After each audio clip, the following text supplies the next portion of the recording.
इस समय सर बाजार के अंदर में एक अच्छी तेजी पिछले कुछ दिनों में, कुछ सत्रों में हमने देखी है। आज लेकिन कुछ वीकनेस दिख रही है, कोई चिंता की बात है? सो टेक्निकली स्पीकिंग मार्केट इतनी बड़ी रैली के बाद में साइडवेज होने की कोशिश कर रहे हैं, 18,200 के आसपास एक सपोर्ट लेने की कोशिश कर रहे हैं। आज का जो मार्केट है थोड़ा सा नेगेटिव है और कुछ इंपॉर्टेंट लेवल उसने ब्रेक भी करे हैं।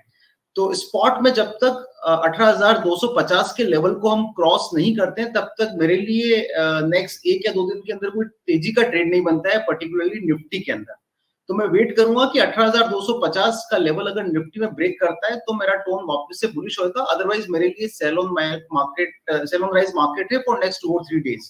तो निफ्टी के अंदर बायस थोड़ा सा नेगेटिव है और शायद मार्केट एक नए ट्रिगर की तलाश कर रहा है अपवर्ड मूवमेंट के लिए। तो अभी मेरे लिए टेक्निकल डेटा को देखते हुए, ओआई स्ट्रक्चर को देखते हुए थोड़ा सा मार्केट एक नेगेटिव पेरिफेरल में ट्रेड करता हुआ नजर आ रहा है।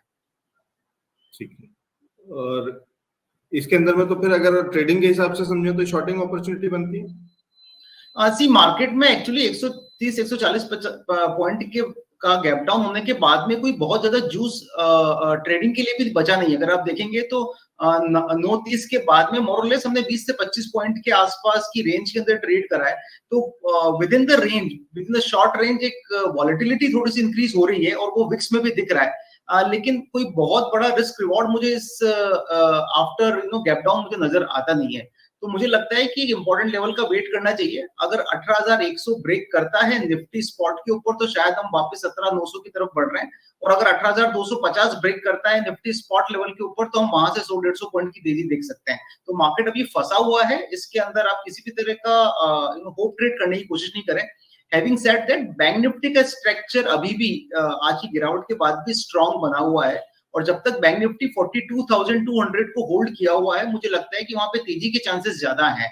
तो 42,200 जब तक ब्रेक नहीं होता है स्पॉट लेवल के ऊपर बैंक निफ्टी के अंदर, तो मुझे अगर तेजी करना है तो मैं 42,200 के स्टॉप लॉस के साथ में बैंक निफ्टी में तेजी करना ज्यादा सही समझूंगा कंपेयर टू निफ्टी को हाथ लगाने की, बिकॉज निफ्टी के अंदर आईटी सेक्टर ने दबाव बना के रखा हुआ है।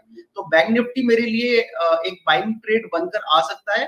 अगर किसी को रिस्क लेना है इस लेवल के ऊपर तो 42,200 का एक स्टॉप लॉस लगा लें, लेकिन ये स्टॉप लॉस बहुत स्ट्रिक्ट रखे। 42,200 अगर स्पॉट लेवल में ब्रेक करता है तो वहां से इमीडिएटली 300 से 400 पॉइंट की गिरावट हमें बैंक निफ्टी को भी देखने को मिलेगी। तो ओवरऑल दोनों इंडाइसेस के अंदर बायस नेगेटिव है और बहुत ज्यादा कुछ करने को है नहीं, बिकॉज मार्केट के अंदर क्योंकि विक्स 14-15 के लेवल के आसपास ट्रेवल है तो न राइटर को पैसा मिल रहा है और रेंज क्योंकि नैरो है और उसमें वॉलेटिलिटी ज्यादा है, तो वहां पर बायर के स्टॉप लॉस लगने के चांसेस रिलेटिवली ज्यादा है।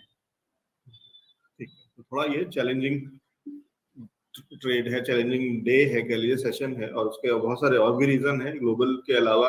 अगर हम अपने उसकी बात करें तो हम एक्सपायरी वाले हफ्ते में, और बहुत छोटे उसकी एक्सपायरी है, कम ड्यूरेशन वाली एक्सपायरी है, तो उसके चलते भी एक चैलेंज है कि हाँ थोड़ा सा उसको ध्यान रखना होगा कि वॉलेटिलिटी थोड़ी सी परेशान कर सकती है।